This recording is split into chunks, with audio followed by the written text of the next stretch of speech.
প্রিয় শিক্ষার্থীরা, তোমরা এখন দেখো 5-3 নং দেওয়া আছে tan থিটার মান কি 5/12 এবং cos থিটা ধনাত্মক হলে এটার মানটা বের করতে বলছে।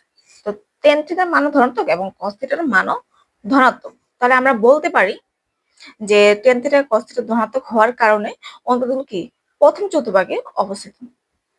ওকে, তাহলে আমরা আর চতুর্ভাগ কিভাবে নির্ণয় করে সেটা কিন্তু তোমাদেরকে আমি আগে ক্লাসগুলোতে দেখিয়েছি। প্রথম চতুর্ভাগ, দ্বিতীয় চতুর্ভাগ, তৃতীয় চতুর্ভাগ, চতুর্থ চতুর্ভাগ কোন কোন মানগুলো বসে।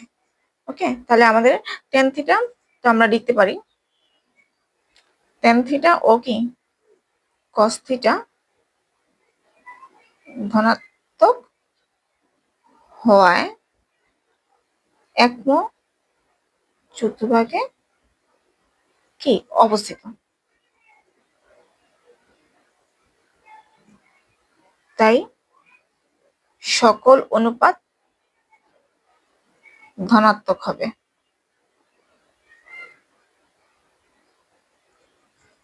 ওকে, তাহলে এখন আমরা কিসের মান বের করবো? cos এর মান বের করবো, sin এর মান বের করতে হবে এবং sec এর মান বের করতে হবে। তাহলে আমরা প্রথমে পিথাগোরাসের উপপাদ্য অনুসারে আমরা কি লিখবো? a b c। tan theta সমান সমান কি জানি? লম্ব বাই ভূমি। তাহলে লম্ব মান দেওয়া আছে এন্ড ভূমির মান দেওয়া আছে, তাহলে আমাদের কি বের করতে হবে? অতি বের করতে হবে। তাহলে আমরা জানি ac স্কয়ার সমান সমান ab square plus bc square. তাহলে ac সমান সমান কি লিখতে পারি আমরা? ab মান কত পাইছি? 5 এর উপর হোল স্কয়ার প্লাস bc মান কত পাইছি? 12 এর উপর হোল স্কয়ার। তো এগুলো ক্যালকুলেশন করো, সবকিছু ক্যালকুলেশন করে এটার মান আসবে 169 সমান সমান কি 13। এসি মান কত আসছে? আমরা 13 পেয়েছি। ওকে, এসি মান আমরা একটু ওয়েট, এসি মান আমরা 13 পেয়েছি। তো আমরা এসি জায়গায় কি লিখতে পারি? 13 লিখতে পারি। তো আমি তোমাদের সুবিধার জন্য আমি মানগুলো করে দিলাম। tan মানে কি? লম্ব বাই ভূমি। তাহলে লম্ব কত? 5 এবং ভূমি 12 দেওয়া আছে। cos মানে কি? ভূমি বাই অতি। তাহলে ভূমির মান 12 এবং অতির মান 13। sin মানে কি? লম্ব বাই অতি। এই যে লম্ব বাই অতি লিখে দিয়েছে এবং sec মানে কি? অতি বাই ভূমিতে, অতি বাই ভূমি লিখে দিয়েছে। এখন আমাদের মান নির্ণয় করতে হবে। মান নির্ণয় কি দেওয়া ছিল? তাহলে আমরা লিখতে পারি 85 মান ছিল sin থিটা। তো আমরা লিখতে পারি 85 হলো sin theta plus cos minus theta আর sec theta minus theta plus tan theta. তাহলে আমরা এখন করব, আমরা কি জানি? sin theta plus cos minus theta মানে কি? cos থিটা এর সূত্র। sec মাইনাস থিটা মানে কি আমরা জানি? sec থিটা প্লাস কি? tan theta. তো sin থিটার মান আমরা কি পেয়েছি? sin এর মান আমরা 5/12। তো এই মানগুলো আমরা এখানে বসিয়ে দিই। আমি একবারে 5/13 প্লাস cos থিটার মান পেয়েছি 12/13, sec theta 13/12 plus tan theta 5/12। তো এখন আমাদের কি করতে হবে? লসাগু করতে হবে। তো এখানে 13, 5 প্লাস 13 প্লাস 5 আর নিচে 12। ওকে, এটা কি বুঝতে পারছো তোমরা? তারপর দেখো কি করব। এখানে 12 আর 5 যোগ করলে কত আসে? 17/13 আর এখানে 18/12। এটুকু বুঝতে পেরেছো? এরপর আমরা কি করব?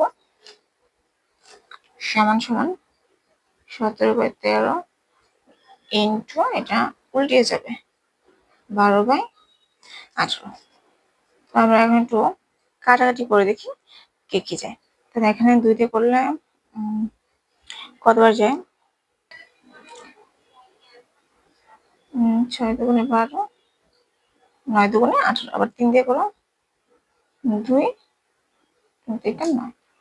তাহলে 17 দুগুণে আমরা কি জানি? 34 আর 3 তেরো কত? 39। এই হিসাবে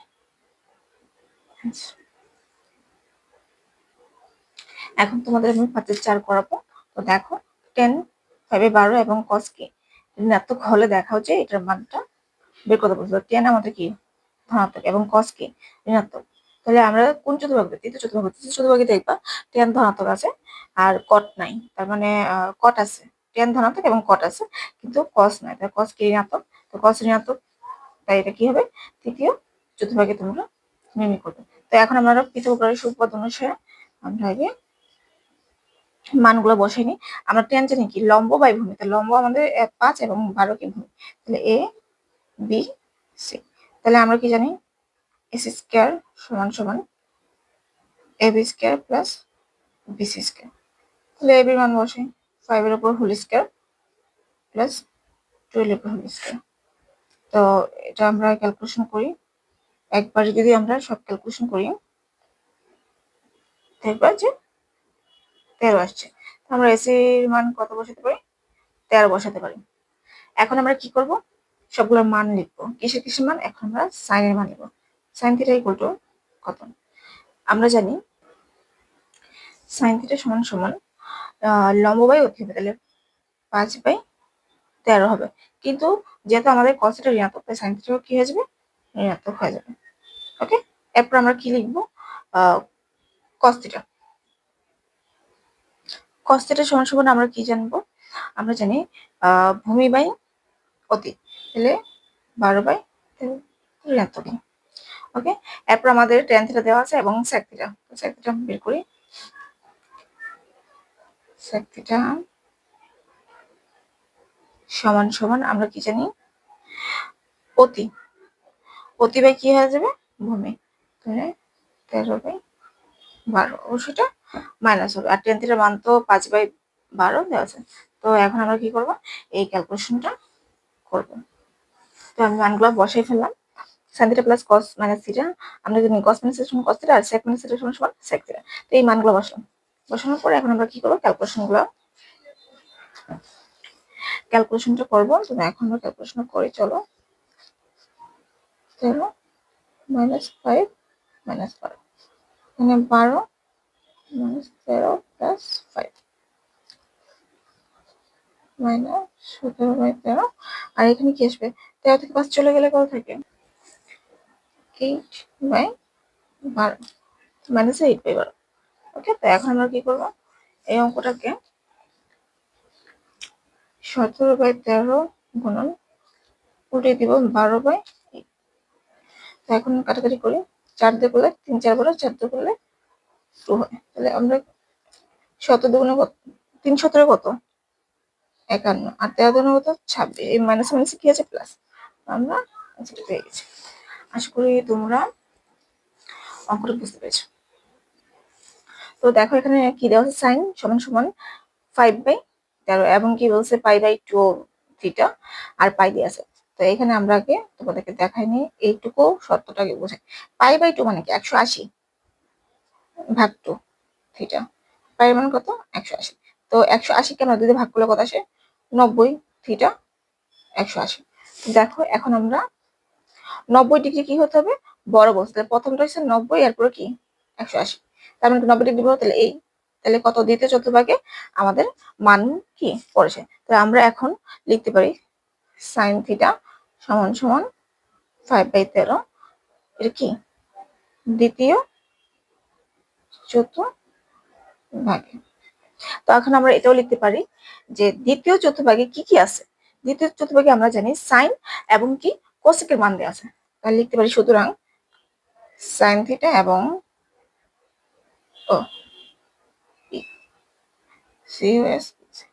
কোসেক থিটার মান কি ধনাত্মক এবং বাকি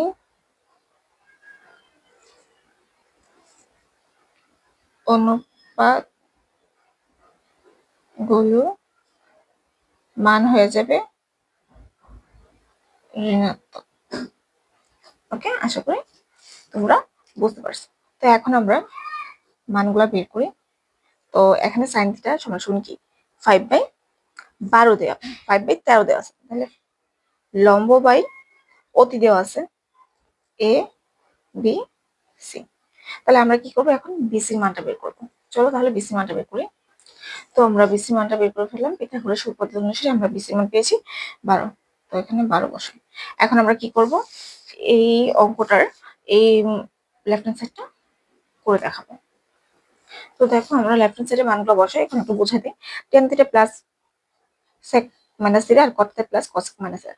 টেন থিটা লিখলাম আর সেক মাইনাস থিটা মানে কি জানি আমরা, সেক থিটা। আর কট থিটা বসাইছি। আর কসেক মাইনাস থিটা আমরা কি জানি, কসেক মাইনাস থিটা সূত্র হচ্ছে মাইনাস কসেক থিটা। তো আমরা কি বলছিলাম, যেহেতু দ্বিতীয় চতুর্ভাগে করছি, দ্বিতীয় চতুর্ভাগে কি সাইন এবং কস কি হবে, ধনাত্মক হবে। সাইন তো আর নাই, তো কসেকের মানটা ধনাত্মক আর বাকি সব কি হবে, ঋণাত্মক হয়ে যাবে। মাইনাস লিখবো টেনের ক্ষেত্রে, সেকের ক্ষেত্রে, কটের ক্ষেত্রে। আর কসেক তো ধনাত্মক ছিল, কিন্তু আগে তো মাইনাস দেওয়াতে মাইনাস। তো এখন আমরা এটা সমাধানটা করি।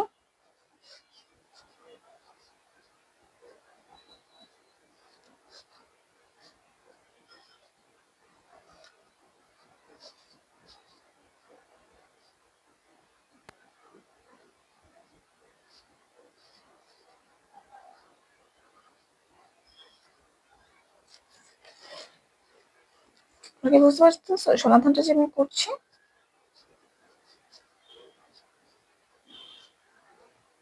ওকে, তো আমরা এটা করি। 6 3, আর এখানে কি থাকে 2, এখানে 1, এখানে 5। তো দেখো মানে প্লাস এর শুরু করে 3 আর 1 গুণ 3, আর 2 আর 5 গুণ কত, 10 এই আনসার। আশা করি অঙ্কটা তোমরা বুঝতে পেরেছো।